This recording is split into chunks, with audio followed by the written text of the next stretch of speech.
Hi, I'm Kevin VanDam, and you're here with Michiana Outdoors, Louis Stout. I mean, he is the man in our area.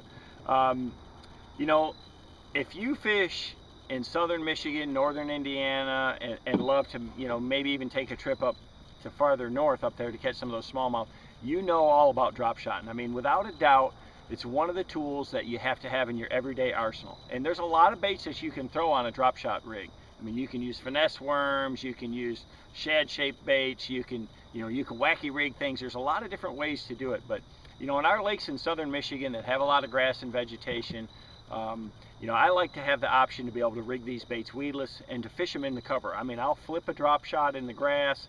I'll, pitch it around docks. I'll fish it on deep breaks, deep flats, everything.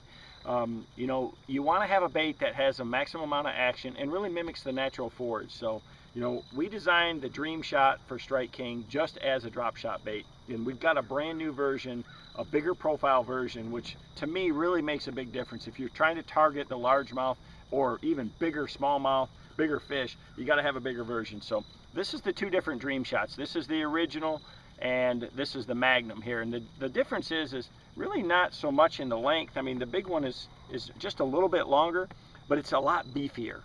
And if you get one of these out of the package, you'll notice a couple things, and I'll explain to you what I'm really looking for in a drop shot bait.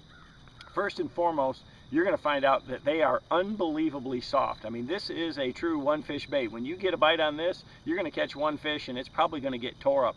But because it's so soft, I mean, you can see it won't sit still in the water.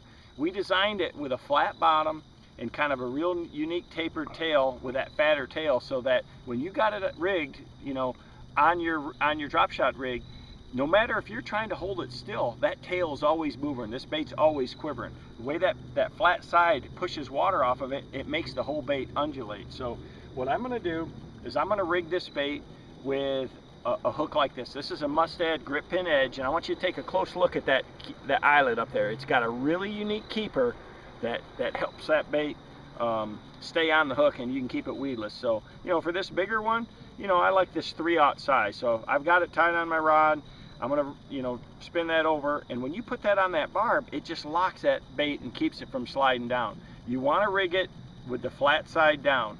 And then what I'm going to do is I'm going to rig it just like this so that the hook point comes all the way through, and then I'm just going to put that hook point back in the plastic and keep it real straight. So you got the flat side on the bottom, and what that does is when it's hanging there on your rig, is every time that you move it, it forces water against that flat side and makes the whole bait shake. It just gives it a tremendous amount of action, different than any plastic worm or any other drop shot bait out there. We designed it that way on purpose with that flat side to be rigged like this. I mean, you can nose hook it, but most of our lakes, we've got a lot of vegetation, we got a lot of cover. You want to throw it around docks and things like that.